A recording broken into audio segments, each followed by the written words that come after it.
안녕. 알겠어. 하지 마세요. 미쳤어? 괜찮아? 진짜? 사랑해. 진짜요? 어떡해. Bom dia, boa tarde, boa noite, tudo bem com vocês? Quem tá falando aqui é Súria, este é o NunaCast, resgatando aqui os podcasts lá do Spotify com esse TBT incrível de Melancia Cintilante. E dessa vez quem falou não fui eu, foi a Vicky e uma convidada super especial que ela vai apresentar aí pra vocês. Então antes disso, vão lá, ouçam, compartilham, curtam, que é muito importante pro canal crescer e resgatar aqui esses áudios que fez a história ou fazem a história do Momento K-Drama. Afinal, eu ainda continuo assistindo, continuo compartilhando. E vamos lá, sem mais delongas, Melancia Cintilante prova que a Dramaland é incrível, com histórias atemporais e devem ser vistas em qualquer momento, em qualquer ano. Esse bate-papo tá imperdível com essa professora de educação especial, especialista para surdos. E ela também vai falar muita coisa legal pra gente. Beijo, continue no play aí.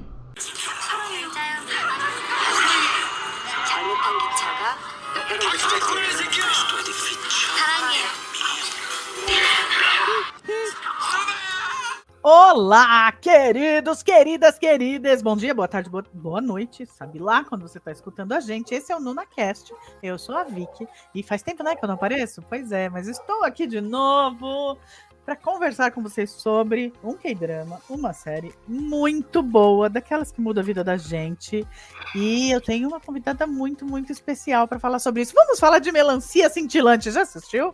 Não assistiu? Não, vai ter momento de spoiler, qualquer coisa... Eu vou tentar avisar quando eu tiver spoiler, mas vai lá, assiste e volta. A verdade é que você fala, ai, que nome é esse? Pelo amor, aí você fala, vou assistir mesmo um negócio com esse nome, Melancia Cintilante, e vou te falar, a tradução tá muito boa, o nome é Melancia Cintilante. Vai lá, assiste e volta, porque é muito incrível. E hoje eu trouxe uma pessoa para o NunaCast, que já é minha amiga há muito tempo, desde a época de Supernatural. Isso faz tempo, tá, galera? Eu já falei aqui pra vocês, faz tempo. Ela é a Mara Cecílio, uma amigona minha de Porto Alegre. Pra quem não sabe, estou em São Paulo. A Súria também está em São Paulo. Mas é o bom da arte, da TV, que não é diferente com os K-dramas, é que aproxima as pessoas. Gente, de tudo quanto é lugar, né? Então eu e Mara nos conhecemos já faz bastante tempo. Ela é uma professora de educação especial. Ela é especializada em educação de surdos e ela mesma é deficiente auditiva. Então, ninguém melhor para falar de Melancia Cintilante do que uma pessoa que tem o velho e bom lugar de fala. Oi, Mara, tudo bem? Tudo bem. Obrigada pelo convite. Por que eu te chamei, Mara? Bom, ouvintas queridos, Mara e eu comentávamos a cada episódio. Exato. Sei lá, conta pra mim em linhas gerais antes, depois a gente vai entrar no assunto do porquê você gostou tanto de Melancia Cintilante. Diz aí pra gente. Ai, gente, ela é maravilhosa, ela é uma série divina. Ela começa com essa questão da fantasia, porque é uma viagem no tempo, né? Mas se a gente tira esse fator da fantasia, ela é uma série perfeita, porque ela é uma série sobre família, é uma série de relações, sobre relações humanas, e isso é legal porque a gente vê na perspectiva dos adolescentes, né? E ela traz muitas questões de debate na sociedade, que são as questões de inclusão, que são as questões de aceitação dos filhos, dos pais, né?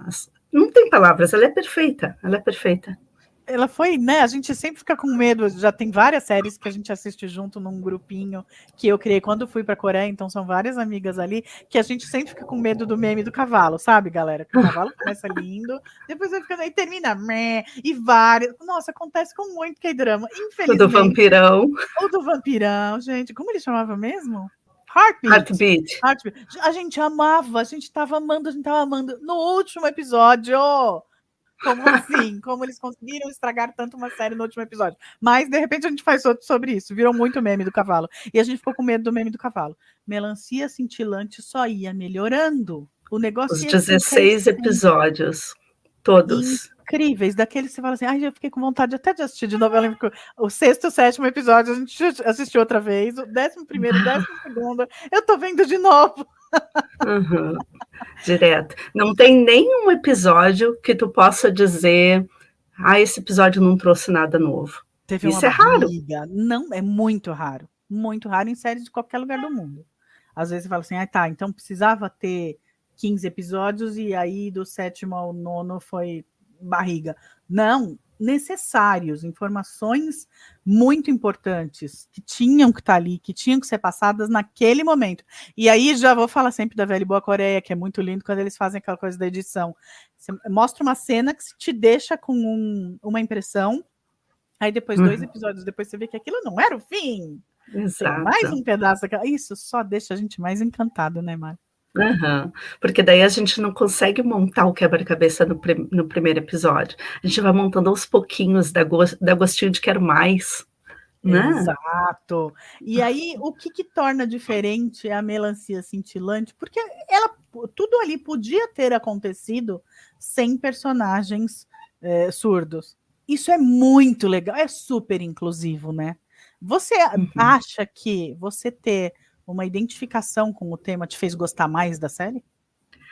Fez, porque tem muita coisa que a gente identifica na realidade, que a gente já ouviu falar, que a gente viveu, ou que alguém nos relatou que viveu, e isso faz toda a diferença. Spoiler!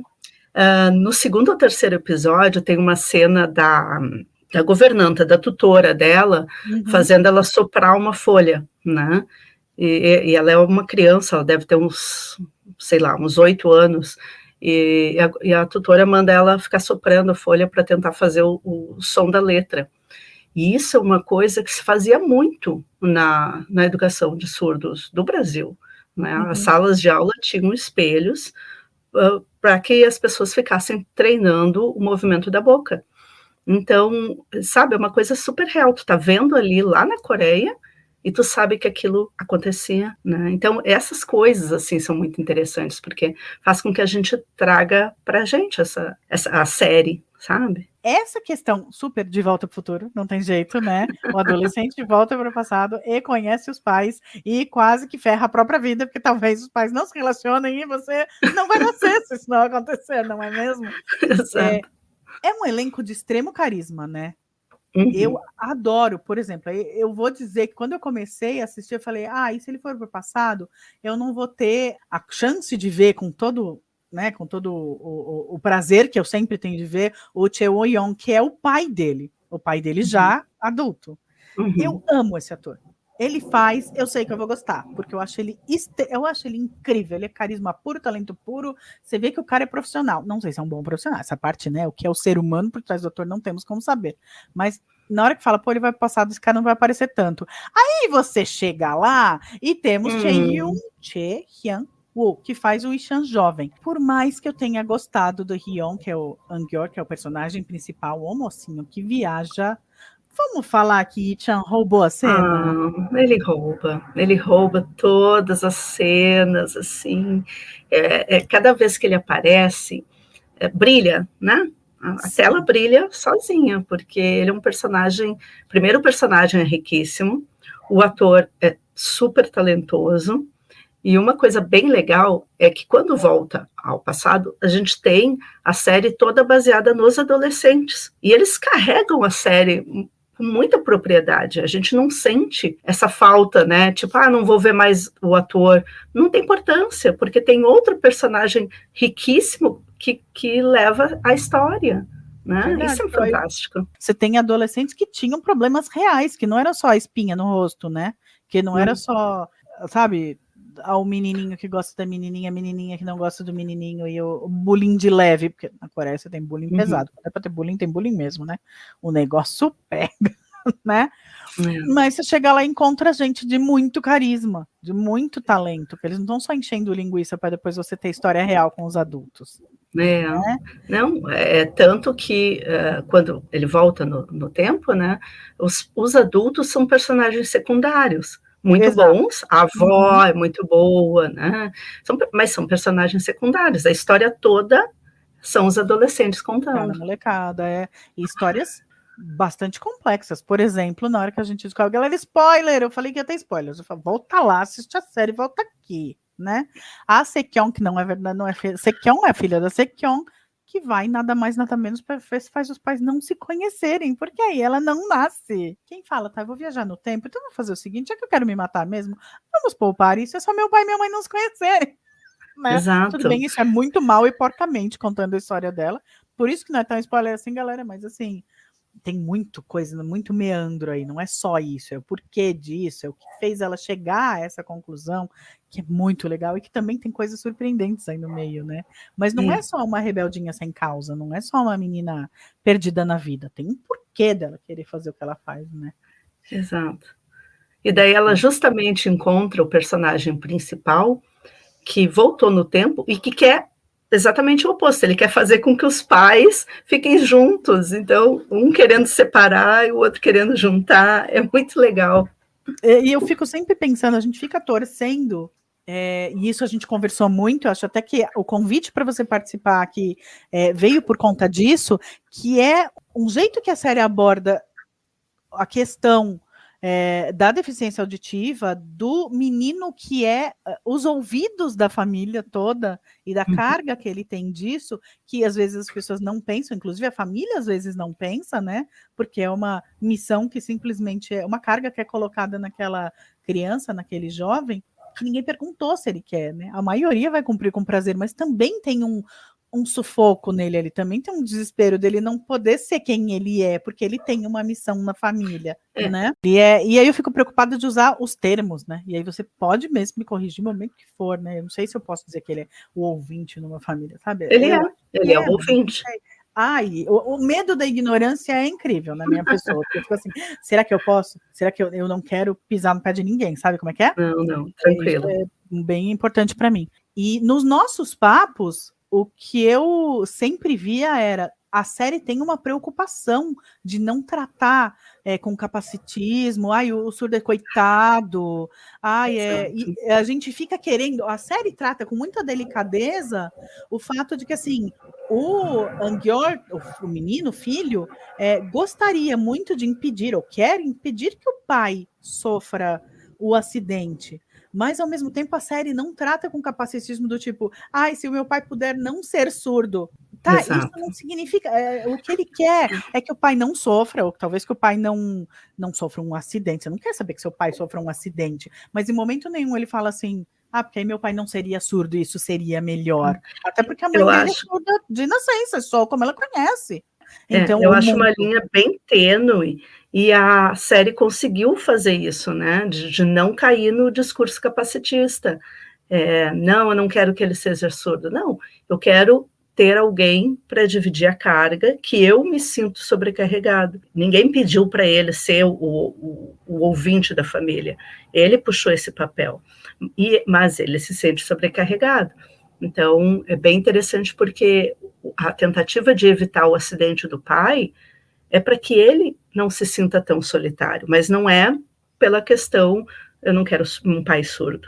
Né? Sim. Inclusive, até porque quando ele volta no tempo, ele nem sabia que o pai não era surdo na adolescência. Não era. Isso, e assim, não tem como não dar uma sensação no filho de compaixão pelo assim, poxa, mas o meu pai era músico. Uhum. E aí, como é que é isso? Se ele parte de um músico mega talentoso. O pai dele cantava bem pra caramba, vou dizer pra você.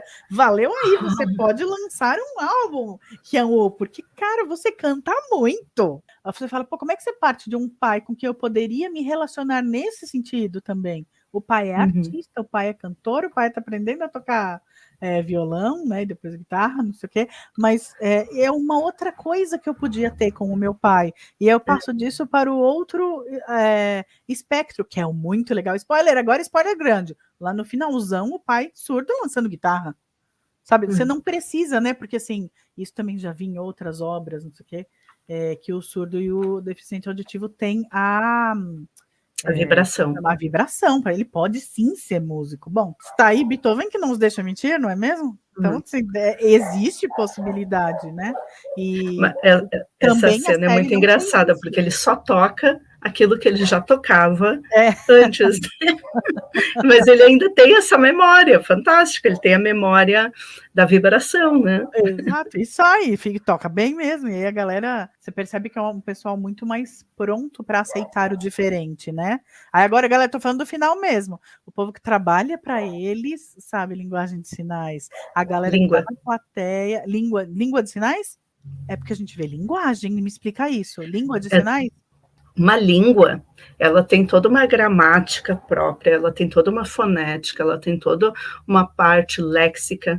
Ela, digamos, ela é um globo fechado em que é possível se comunicar de todas as formas usando aquele conjunto de informações. Uhum. Então, uma língua de sinais significa que eu consigo me comunicar dentro daquele ambiente usando aquelas informações, aquela gramática, aquela forma de escrita, aquela forma de sinalização.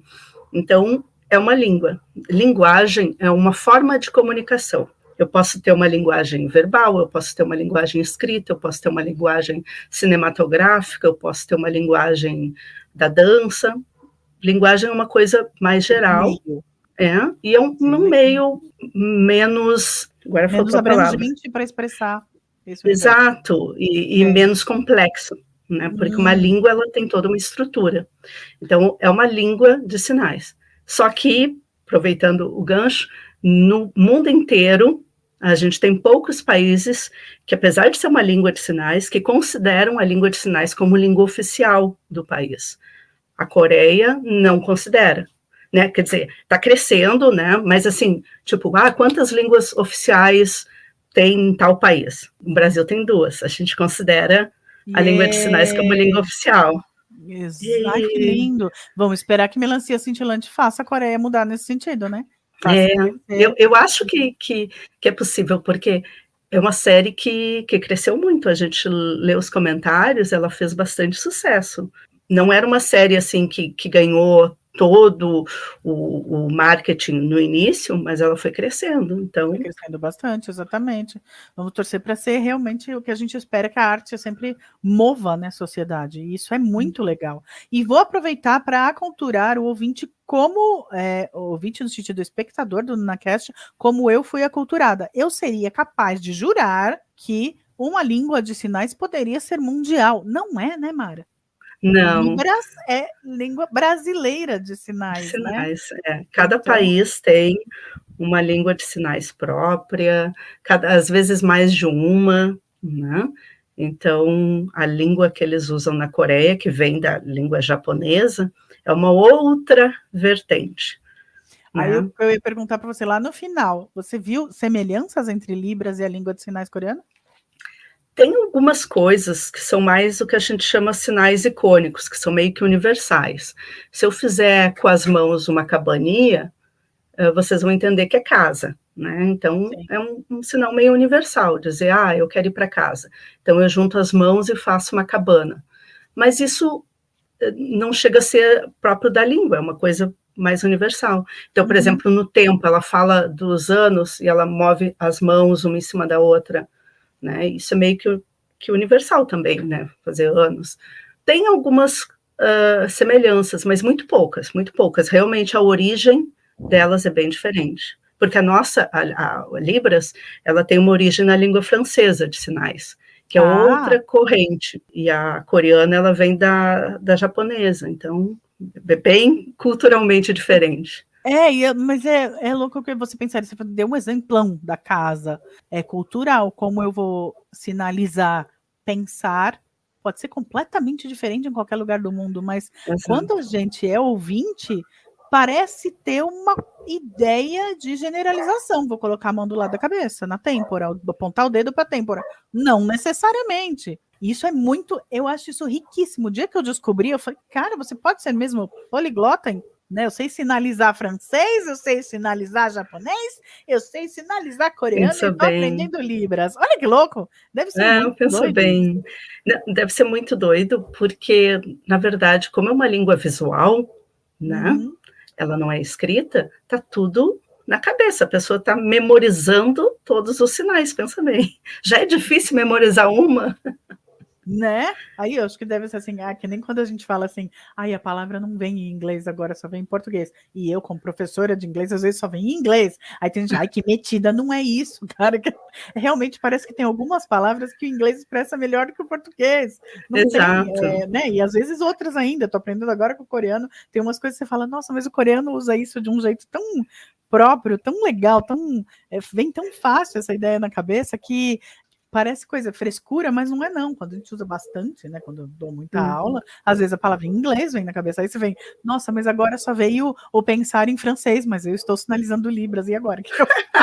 Deve ser muito louco, deve ser muito doido. Não, isso é muito engraçado, porque quando a gente está trabalhando, né, digamos, eu estou trabalhando, eu já trabalhei em classe de surdos, então a gente sai dali sinalizando coisa e tal, daí a gente vai falar outra coisa, vai falar, por exemplo, estou indo para casa, e automaticamente as mãos vão, assim, tipo, ontem, porque tá tão, né, tá tão imerso ali que daqui a pouco, ontem, depois, vem o sinal na cabeça. É o sinal, tá certo?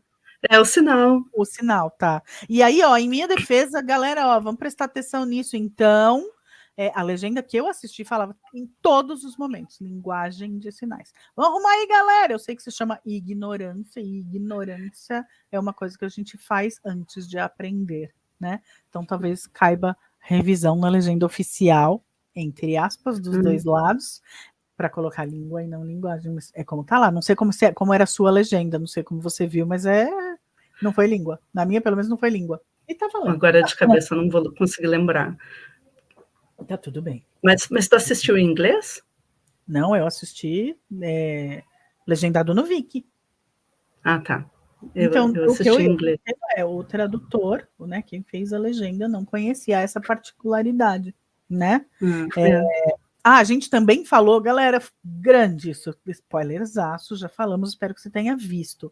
Achamos muito legal, né, Mara, que não tenha mostrado o reencontro da Chong-A com o Ishan, porque também a linha seria imensamente tênue, e ele estar sofrendo porque ele perdeu algo, mas ele amar uma pessoa que nunca teve esse algo, né? Exato. Gente, a chance da série errar em tudo ali era muito grande. Fala um pouco sobre isso. Eu achei essa parte muito interessante, porque na hora que a gente assiste, e logo em seguida pula por futuro, pós-acidente, a gente fica, mas espera aí, como é que eles se reencontraram novamente? Mas daí vem essa parte de pensar como essa cena seria feita e o quanto ela poderia se tornar capacitista, né? Afinal de contas, ele está no luto, né? Ele perdeu a audição, ele está no luto, só que é uma coisa que ela nunca teve. Então, como é que tu coloca essas pessoas uma na frente da outra e ela, que nunca teve a audição, vai consolar ele por algo que ele acabou de perder? Né? Ia ser um risco muito grande. Então, foi fantástico que eles conseguiram fazer isso. Né? E depois, essa semana até te mandei, né?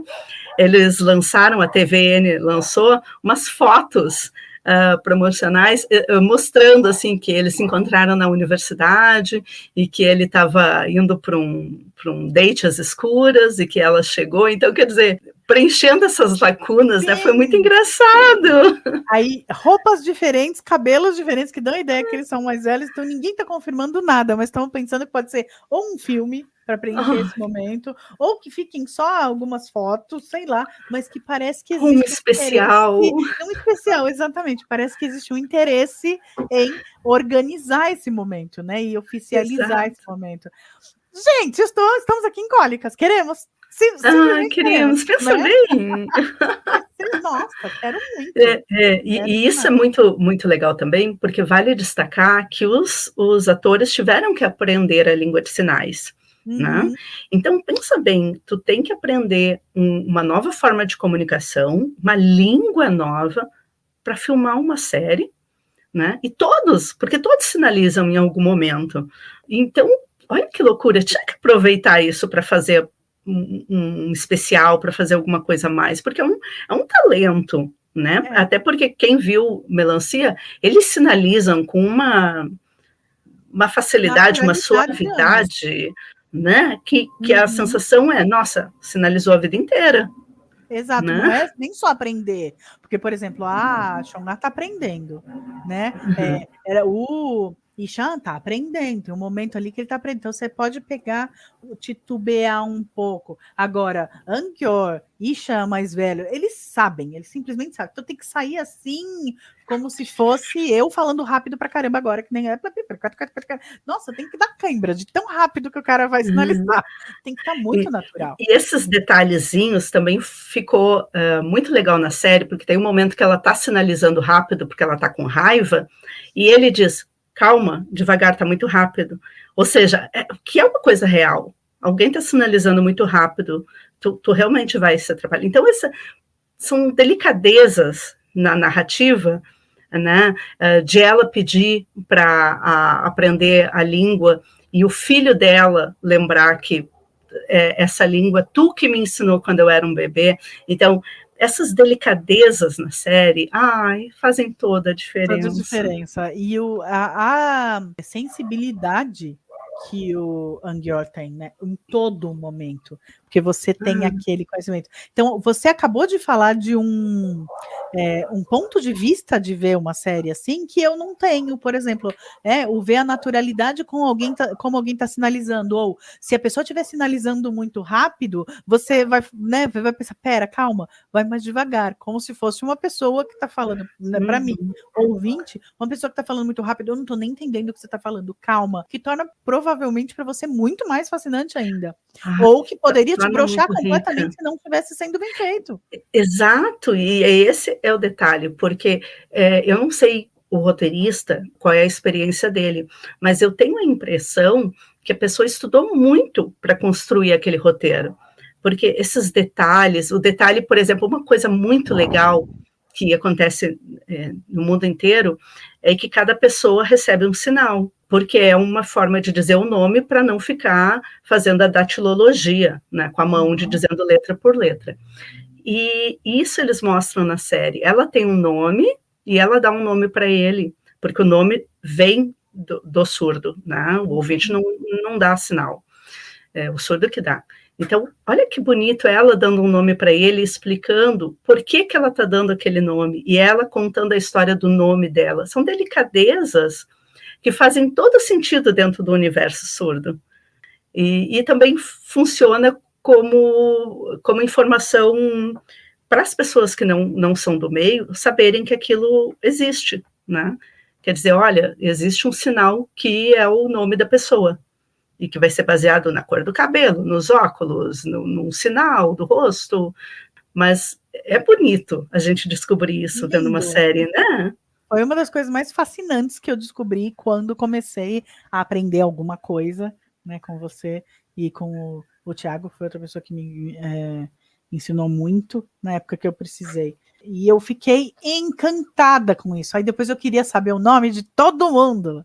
E aí para mim deram, não sei, acho que vocês já viram, ouvintas queridos, eu sou ruiva, natural. Então, normalmente a inicial fazendo um movimento ou mostrando alguma coisa. Tô certa, Mara? A gente meio que não associa a inicial, mas é uma característica, né? Quem me ensinou o meu nome é inicial também, mas é por causa que eu tinha, agora eu sou muito gordinha, mas eu tinha as covinhas marcadinhas, então o meu sinal é na covinha.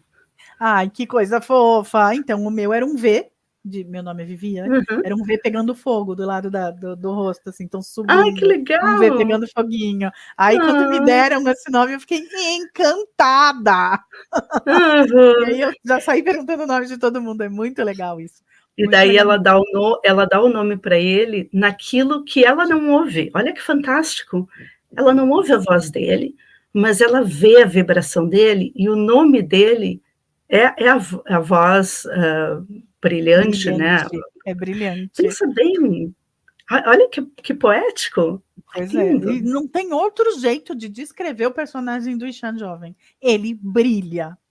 Aquele sorriso dele, aquele zoinho dele. Ai, que coisa mais linda! Ele brilha. Ele é o centro dessa série. Ele é, todo mundo arrasa, mas ele não tem como não se encantar. A gente começa, eu achei o Angyeol, o Hyun, a coisa mais fofa. Para mim, ele... Agora, o ator... O Hyun-woo nossa, mas, né, são visões pessoais, né? Não tem, para mim, faz... Meu Deus, olha esse homem, que ele é bonito. Aliás, sinceramente... O Watermelon Sugar inteiro, nossa, que banda cheia de homem bonito. Meu Deus o do céu. Lindo, o muito alto, lindo. O Brigão, gato. Gostei, eu seria a grupo daquela galera. Todo mundo muito bonito. Não tem problema em dizer. Mas, e daí também é muito interessante, porque tu vê, os atores da banda, os personagens são personagens secundários, mas os personagens secundários da série são tão bons que quando eles aparecem, tu vibra igual, tu não fica querendo, não, eu quero mais dos personagens principais, não, porque eles são muito bons, né? O pessoal da banda, a avó é um personagem... Sim, pelo amor de Deus, uma das grandes divas da Coreia. Godoshin, pra mim, é assim. E a cena dela com ele, quando ele vai no hospital atrás dele, que ela fala, eu vou te consertar, nem que eu tiver que arrancar um órgão do meu corpo, eu vou te consertar. Gente, eu chorava tanto, mas eu chorava tanto. Porque ela se sente muito culpada, porque ela que criou o neto. Então, ela acha que ela falhou em alguma coisa antes, isso sem falar da questão do acidente. Ela acha que ela falhou porque ela não deu atenção suficiente. E daí, chega naquele momento... que ela vê ele no hospital. Nossa, quebra o coração. Uma das grandes cenas da série toda. É muito legal. Tem uma outra cena dela que eu amo, que é quando ela vai na delegacia de polícia, e ela não sabe o que aconteceu exatamente, mas ela vê o neto que brigou com outras pessoas. E ela sabe, olha que fantástico, ela conhece o neto.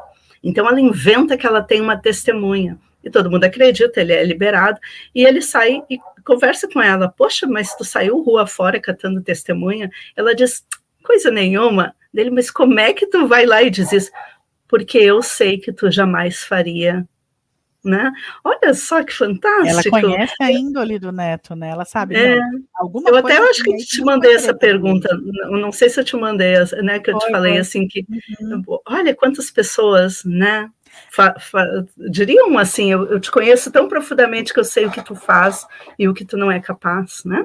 Que é uma coisa, eu quero ainda falar, ainda que seja talvez bem rapidinho, mas que é um contraste muito lindo de você falar sobre escutar, né, ter a capacidade de ouvir sons, ainda que em algum momento da vida ou não. Então, o pai que um dia já escutou e depois passa a não escutar, a mãe que nasceu não escutando, mas com contraste com a música. É muito louco, isso só deixa mais bonito. Que você fala, podia ser com qualquer coisa, eles podiam ser engenheiros, né? E é muito legal porque a mãe adolescente, né, ela nasceu surda. E ela gosta de música antes mesmo de conhecer ele. Lembra quando a outra menina pergunta para ela, você tá na música, você gosta de música? E ela diz sim, porque ela sente a vibração. Então, antes mesmo de se apaixonar, ela já gostava de música. Olha que legal, porque as pessoas associam o fato de ser uma pessoa surda a não gostar de música, né? Ou não ouvir música. Brilhantemente isso, que tudo bem que dá, né? São coisas compatíveis, um não exclui o outro. Exato. Né? E a mãe, eu acho, voltando para o personagem da mãe, que é a menina surda, é muito interessante porque ela nasceu surda, mas ela não tem a língua de sinais, porque ela não pode usar a língua em casa. Então, olha que fantástico, a gente se dá conta de que ela não tem como se comunicar. E daí o filho, né, que voltou ao passado, explica para o pai dela, que seria o avô dele, né, que ele está matando a alma dela, porque se ela não tem como se comunicar através da sinalização, né, ela tá fechada, tudo que ela tem para demonstrar está dentro dela, ela não consegue. E daí ele vai ensinar a língua de sinais. Olha que fantástico, ela vai aprender a língua de sinais já adolescente. Né? Aqueles 18 anos que ela viveu antes, tudo aquilo é um vulcão dentro dela. Doida para explodir, né? Doida para se expressar, tanto que ela faz pintura também, né? E você vê que Exato, enquanto a e galera tá pinta lá maravilhosamente matando, bem.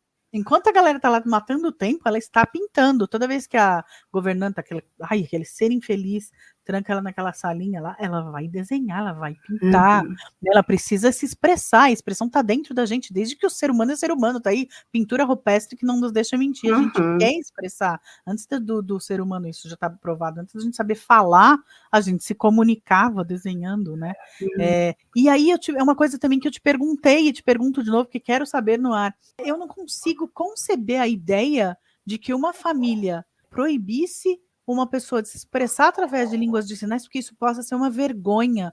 Isso acontece aqui? Isso aconteceu aqui? Existe isso? Ou é dramático? Acontece. É Não, acontece muito.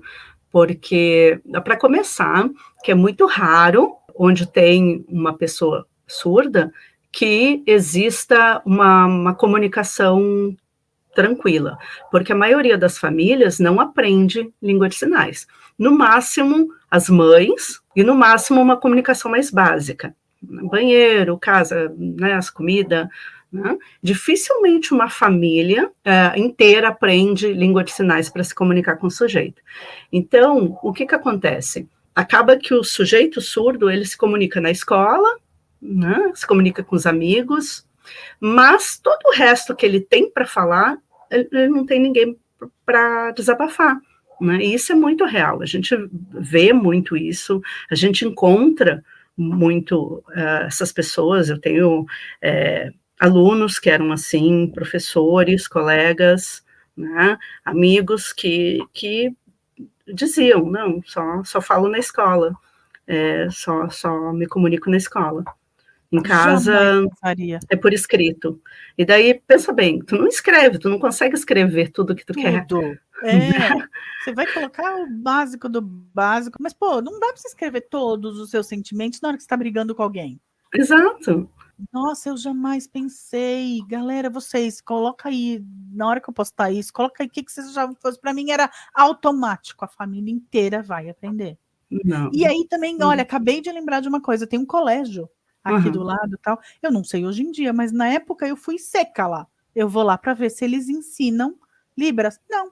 Eu pensaria, tá, eu tenho um filho surdo, eu preciso colocá-lo, eu preciso aprender a me comunicar. Eles não ensinam? Nem para família? Na época que eu fui perguntar, não tinha lá. Nossa. Não, aqui a família tem direito a curso gratuito.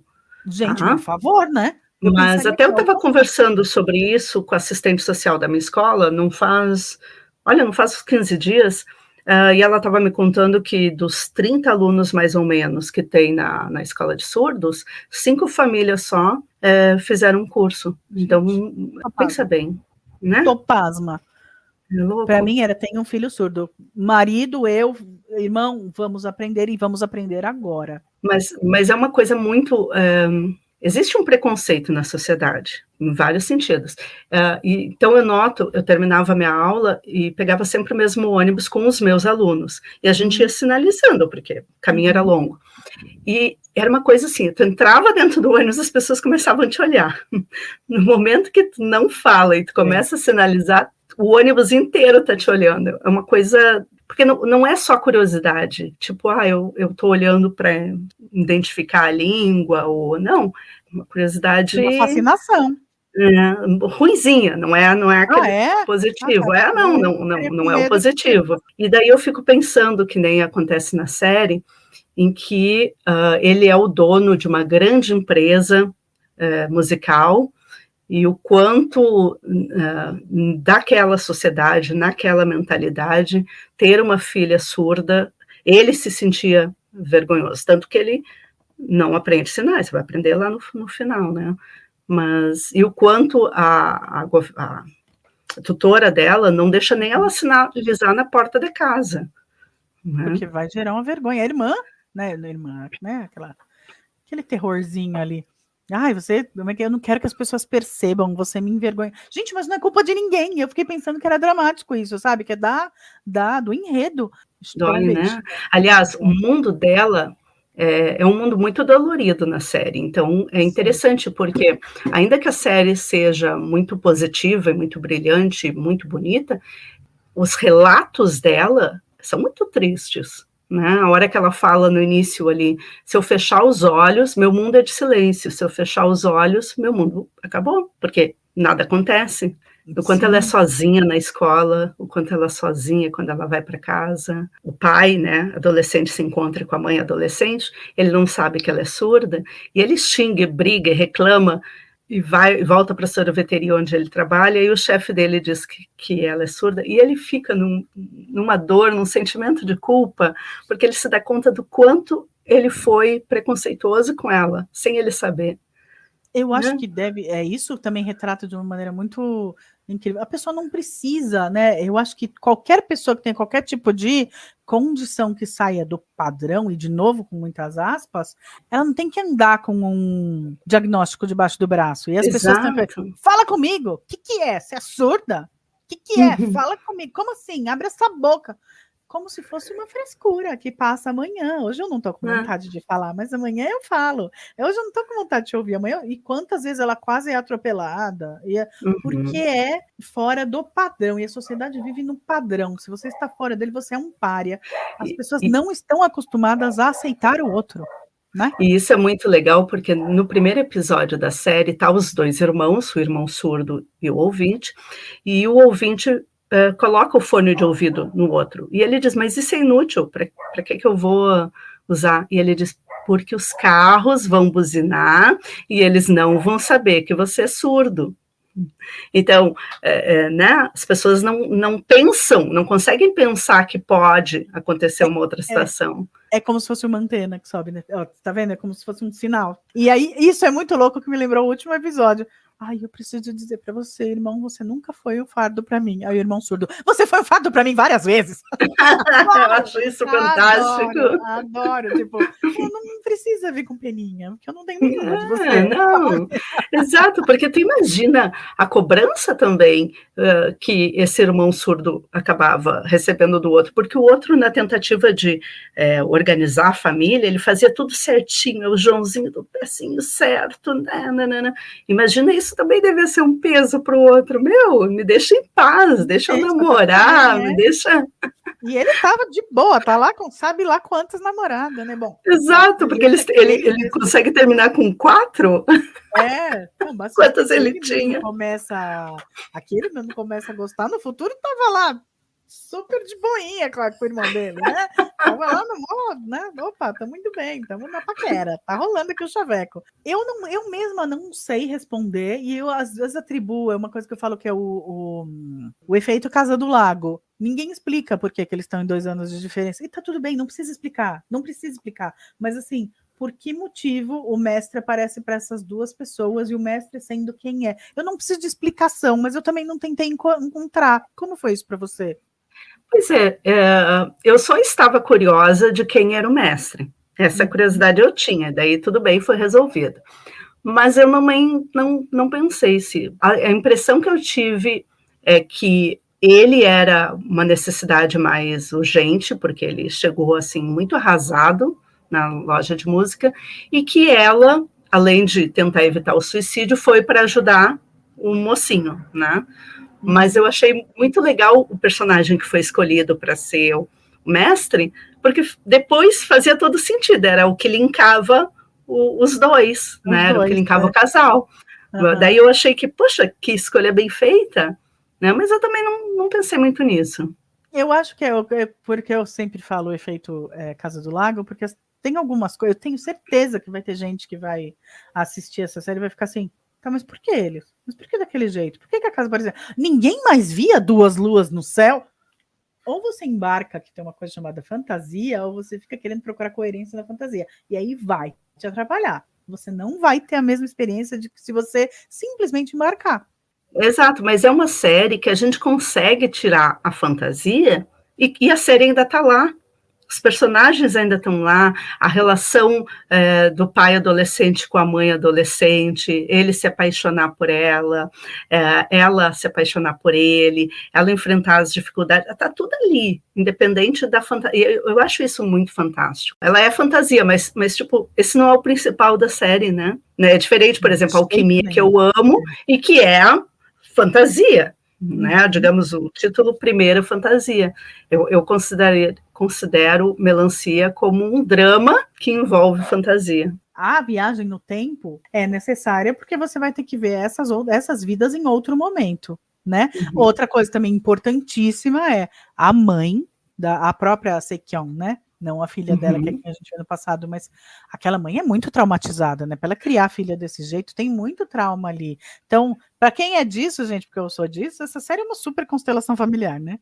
Então, realmente você vê que indo para o passado, você vai conseguir resolver traumas, vai conseguir resolver autossugestões, vai conseguir resolver um monte de coisa que, assim, bastava você não ter encarado a sua forma, sua criação, vai. Então, o jeito como a minha mãe me criou, se eu não tivesse encarado daquele jeito, ou tivesse me batido aquele gatilho daquela forma, se não tivesse sido um trauma tão grande, minha mãe ter sido substituída, né? Exato. Então, mas isso é muito legal, porque ela passa a ver, ela passa a ter essa percepção da mãe, que ela não tinha, ela apenas achava que a mãe era uma carrasca.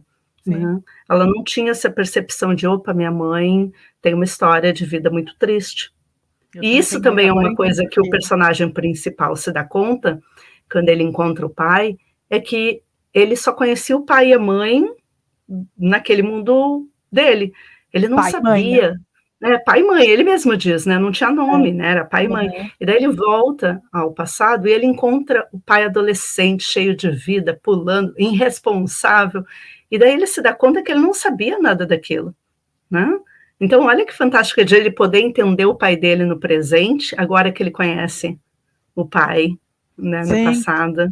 E é, nossa, uma das coisas mais ricas das frases, e por que não dizer dos itens, né? Quando a gente checa assim, os itens que formam o mesmo personagem do enredo, é como realmente o filho parece pai do pai. Ele vai para e cuida, né? Ele vai para o passado e cuida do pai. Então ele fala: quantas vezes você não foi o meu pai? Né? E eu falo: de onde você tirou essa ideia de ser meu filho? Você que é meu pai. E algumas vezes ele chama o filho de olha pai. Que bonito. É muito olha que bonito. na Na tentativa, o pai adulto era tão responsável, era tão pai, né? E daí ele encontra aquele gurizão no passado, todo irresponsável, e aquilo é um choque para ele, né?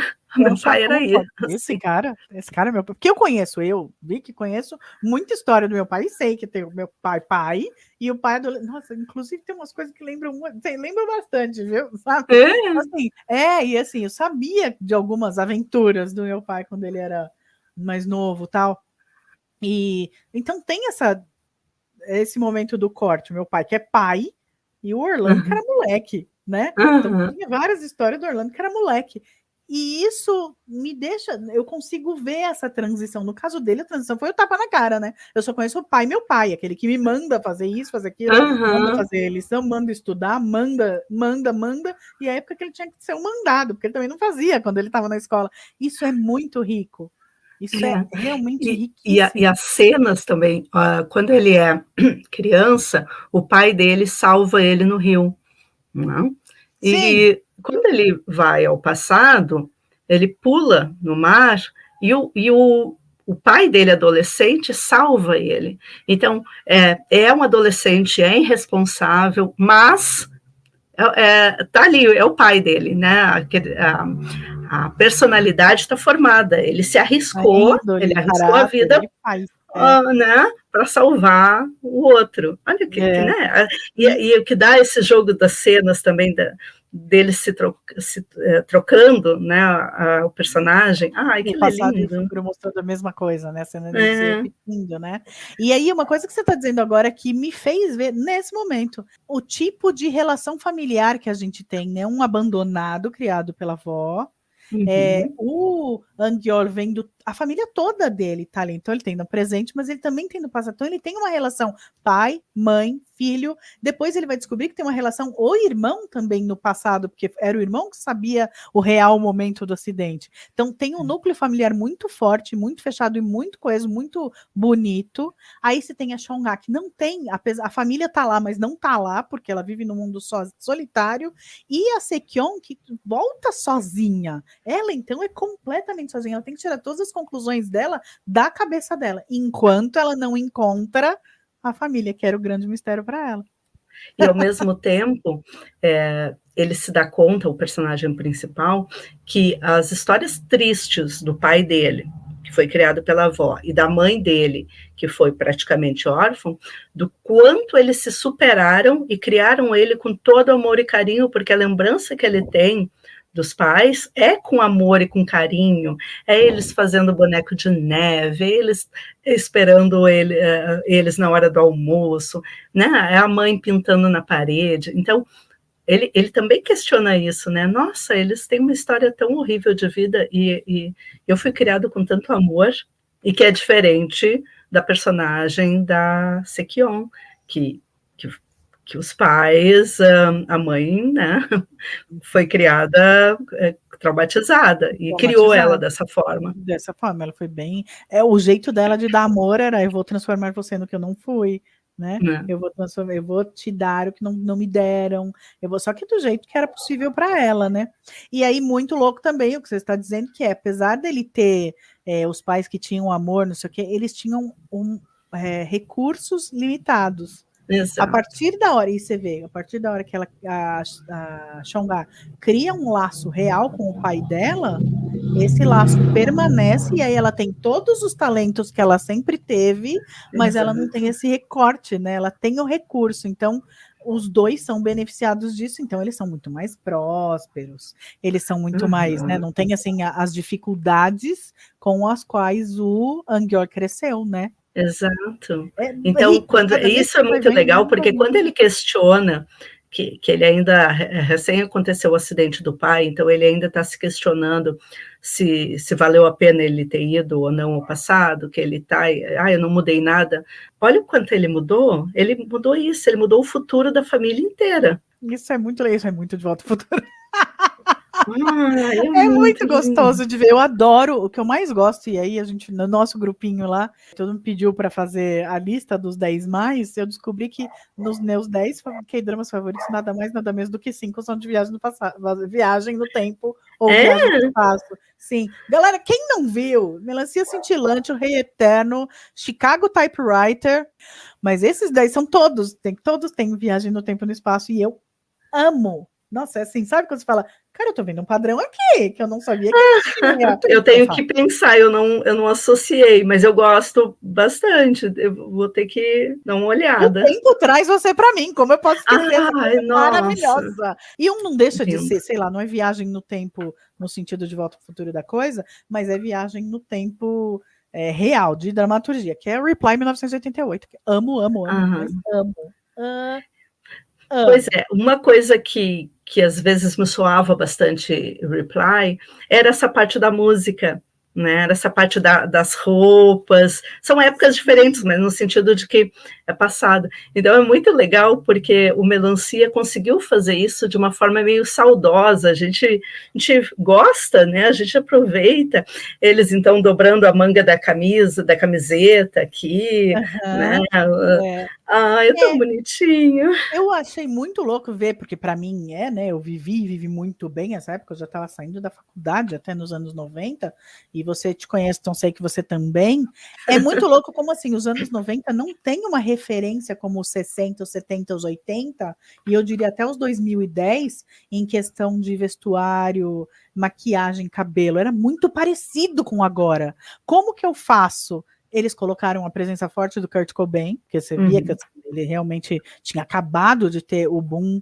Eles têm uma coisinha de grunge ali, dando flanelinha na cintura, uma coisinha ou outra, tarará, mas é muito parecido. Se você vai parar para pensar, fala assim, cara, não tem a referência que teriam os 70.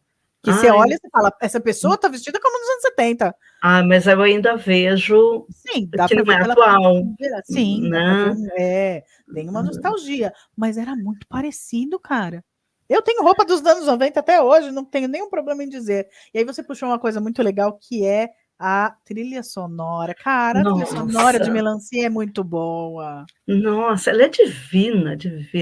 E, na verdade, a gente pode separar em duas trilhas, né? A trilha da série, propriamente dita, e aqui eles cantam, porque eles cantam várias músicas ao longo da série. E daí, eles cantando, que coisa fantástica. Pois é, né? Não arrasam mesmo. Eu gosto particularmente, estou procurando as duas aqui. Shining, incrível. Aqui, Twinkling Watermelon. Aí a Song for You. Acho que são as duas. A Higher, que é a que a banda Spine toca, né? Eu gosto muito da que ele canta. The Magic Castle. The Magic Castle. Tá, já tá gente, ela é de uma lindeza, né? E é muito legal. Outra coisa bem interessante, aquilo que tu falou no início, que a gente vê uma partezinha, faz uma interpretação, e depois a gente vê a imagem toda e entende outra coisa.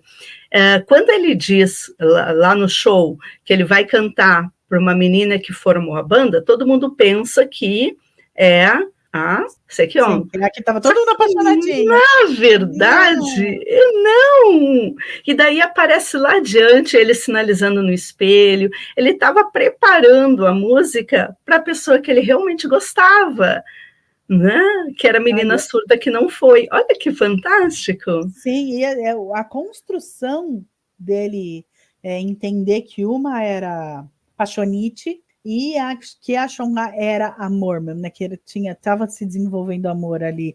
A construção é muito linda, não é aquela coisa que é de hoje para amanhã, porque nossa, na Coreia dá a impressão que assim, eles olham para a pessoa, ele tem um bom emprego, ele vem de uma família que eu conheço, pronto, estou apaixonado. Ele é alto. Ele tem a ponte do nariz alta, eu automaticamente construo um amor, porque eles falam isso, né? Os pais apresentam, né? Eles vão em encontro às cegas, aí eles racionalmente constroem um relacionamento, porque essa pessoa é adequada para mim. Exato. Então, depende, olha, eu vou dizer que as séries que mais me ganham são as que a gente vê o amor nascendo. Exato. Então, ele percebe o quanto ela pinta maravilhosamente bem, o quanto ela é inteligente, o quanto ela traz esse conhecimento para ele. E daí ele vai percebendo o quanto ela gosta dele, o quanto ela é carinhosa com ele. Né? Ele vai observar ela pintar, ele vai observar ela alimentar o gatinho, né? Ou seja, ele vai se apaixonando. Né? E o quanto, a coisa mais linda de tudo, em momento nenhum importa para ele, porque não pensa que vai ser uma encheção de saco, um empecilho o fato dela ser surda. Em momento nenhum importa. Exato. Isso é muito legal, muito legal. É muito legal, porque ela mesma tem essa dúvida. Ela fala, não, peraí, não, ele tá com pena. Ele está com pena de mim, né? Ele realmente se importa com ela. E ele vai pedir desculpas pelas coisas ruins que ele disse. Quer dizer, ele realmente se dá conta, e isso é uma coisa muito importante, se dá conta da onde a gente erra e assumir o erro. E, né? Olha que bonito, ele se dando conta que ele tinha sido preconceituoso, quando ele disse, tu é surda? E daí ele vai lá e pede desculpas. Ai, muito lindo, muito lindo. E aí, sim, ó, você vê, o Angyor não tem esse problema de, assim, em momento nenhum ele fala que isso é problema também. Ele já é da vida dele. Eu tenho a mãe surda, eu tenho um pai surdo. Aí quando ele entende, peraí, meu pai um dia já ouviu, meu pai um dia já não foi pai, um dia já foi... Esse é o choque para ele. Exato. É muito louco. E assim... Nossa, carisma puro. Cara, que elenco. Eu li bastante sobre a série, porque eu me apaixonei de uma forma total. E daí, os dois atores aprenderam guitarra, então é uma coisa fantástica, porque é um preparo completo. Não é só, eu vou fazer uma cena de 30 segundos e eu vou fingir que toco. Não, eles aprenderam guitarra, eles aprenderam língua de sinais, né? A atriz aprendeu o violoncelo, né? Então, que fantástico, né? Muito legal, construir isso, esses detalhes, porque isso enriquece muito a série, né? Torna muito mais, dá camadas, né, para o trabalho. Eu vou dizer, e assim, sou muito suspeita, eu acho que a melhor parte de ser ator é o aprendizado que traz. É o mais legal, quando você pega uma coisa que é completamente diferente do que você faz, né, na vida, do que você é na vida, é a parte mais legal. O que eu tenho que aprender para fazer esse personagem. Uma pergunta, quando tu vê, por exemplo, essa série, tu consegue perceber isso, né? Enquanto atriz, tu consegue olhar, por exemplo, para a Melancia e perceber que tem essas camadas, né? Ou seja, que houve um trabalho do ator? Sem dúvida. E é Tipo, muito mais rico do que quando você tem um cara assim que você não percebe profundidade nenhuma. Você finge percebe que que ele toca. é. Não só, mas, por exemplo, às vezes o personagem não tem profundidade para ter que aprender. E o aprendizado é de qualquer coisa. Pode pensar assim, um cara que cozinha, um cara que é médico, um cara que é advogado, um cara que usa óculos, e o ator às vezes não usa óculos, um cara que tem que ganhar peso, perder peso, ser um preconceituoso, ser um valentão, um bully no colégio quando ele não foi, tudo é aprendizado. E aí, quando você tem um papel que não tem nada disso, porque, por exemplo, vamos continuar usando a Coreia, o cara que é só o galã, aí você fala, daí são, por exemplo, os atores que falam assim, o cara tem que ser bonito antes de ser bom ator. Parece que ele não tem nada para emprestar para o personagem a não ser bonito. Sabe? Exato. E isso me brocha totalmente. E sim, às vezes você vê que o cara não se empenhou para fazer aquilo, ele tá fingindo que tá fazendo. Eu Isso, pergunto nossa, às me tira vezes assim, por que ela se total. apaixonou por ele? Né, em alguma série que eu esteja vendo e que eu acho o personagem raso, eu penso, tá, e ela se apaixonou por ele por quê? Porque parece que ele não tem nada para contribuir, né? Exato. E daí, E aí o ator também, você vê que Melancia, às vezes o ator não tem todos também. têm uma riqueza, todos têm uma bagagem, né? A gente fica Ah, querendo conhecer aquelas pessoas, os personagens, né? aham, E aí isso aham. também me faz, né? Exatamente o que você perguntou, me faz querer conhecer o ator também, porque aquela bagagem ele já tem. Então, Ai, tornou uma nossa, que pessoa mais legal. fascinante, né? Olha Isso é só. uma delícia. É gostoso mesmo. É muito Não, e eu bom. fico E aí pensando tem que que brincar. muda a perspectiva de vida, né? Porque tudo que a Sim, gente aprende muda a nossa perspectiva. E eu penso agora, por exemplo, que eles sabem língua de sinais, né? Eles vão usar isso. Como é que será que funciona, né? não tem como desaprender, você não desvê isso. Você não Aham, desaprende, você pode ignorar, nunca mais usei. Eu fiz uma vez um personagem lá que eu sabia karatê, nunca mais usei, sabe assim? E uhum. sem dúvida, se eles encontrarem alguém com quem eles tenham oportunidade, é uma coisa que eles conseguem fazer. Ah, eu já fiz um personagem que sabia a língua de sinais, dá para se comunicar. E, putz, isso é rico pra caramba, isso é pra sempre. Aí você vê, por exemplo, um ator coreano que faz um filme todo em inglês, Park Seo-joon. Fez o filme Uhum. lá em inglês. Eu não sei, ele falou que ele não sabe inglês, mas ele compreendeu as falas, decorou as falas, e o personagem dele fala inglês. Pronto, tá resolvido. O ator não precisa. Se ele compreendeu o que está sendo dito e ele é capaz de comunicar a emoção do personagem, tanto faz se o ator fala ou não fala aquele idioma. Entende? É E aí muito fica bonito ver riquíssimo. isso, né? Pois Essas é. camadas que tu falou. E cada Muito um vai bonito. ver, você vê algumas camadas na melancia cintilante, eu vejo outras camadas, e assim, todo produto de arte, né? Uma peça de teatro, uma Mas é uma música. série que não passa batido. Essa eu acho que é a diferença, que a gente assiste muito, né? A gente vê muito K-drama, mas Eu também. quantos deles a gente vai ter isso de, nossa, essa fez uma diferença, né? Marcou essa Marcou, fita. eu me emocionei, eu sofri, eu chorei, sabe? Sim. E me ensinou alguma coisa. Ah, Algumas você termina e melancia. fala assim, qual que a gente vai ver agora? Algumas você fala, Exato. eu tô órfã, Essa a gente preciso de um terminou, a gente tempo. desidratou, a gente comentou no grupo. A E muito gente já legal, sabe. porque a gente tem, eu não sei quantas pessoas tem no grupo, mas várias assistiram a Melancia, porque a gente estava sempre comentando.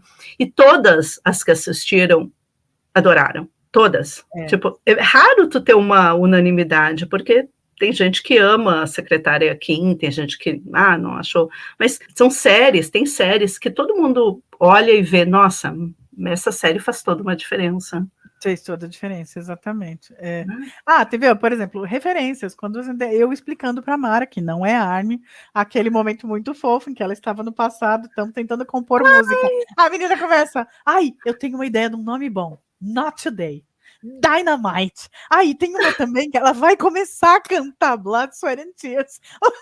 Chega o Angel fala, para, tipo, você pode mudar tudo na história, de repente o BTS pode virar plágio, porque vocês já fizeram uma Dynamite no passado.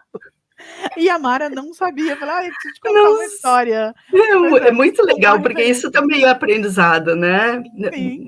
Tipo, eu entendi que ela estava fazendo alguma brincadeira, mas eu não entendi o que era. Então, olha que legal, porque é interessante a gente também fazer essas trocas, né?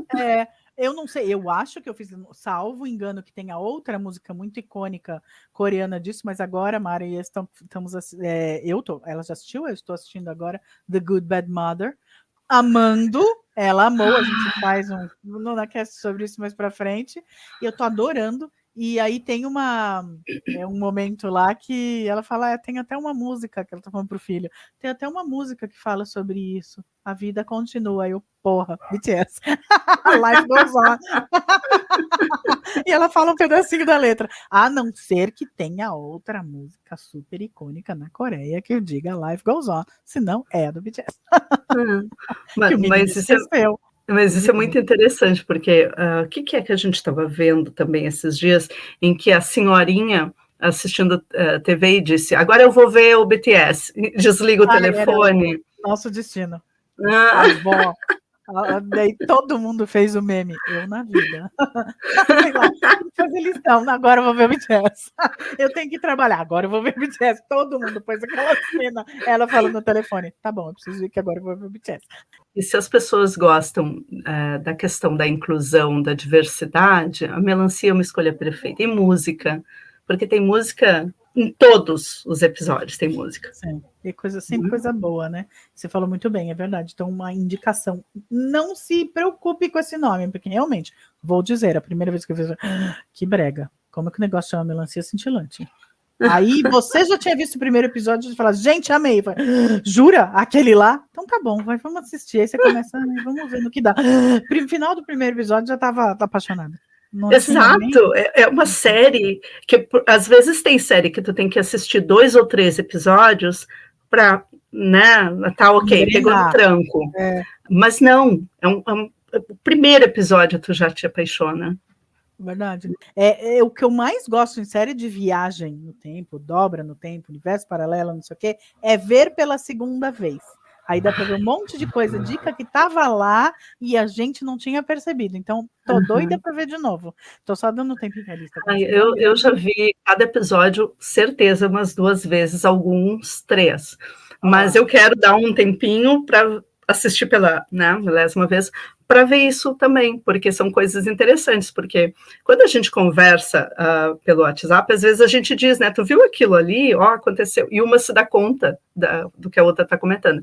Então, quando a gente assistir de novo, a gente vai se dar conta de mais coisas ainda. Mara, querida, queridíssima, maravilhosa, Maríssima, como a gente chama, muito obrigada. Eu que agradeço. Essa série... É sempre bom conversar sobre ela. E eu gostaria muito que as pessoas que assistissem depois comentassem com a gente a opinião, porque vai ter ideias diferentes, vai ter coisas legais.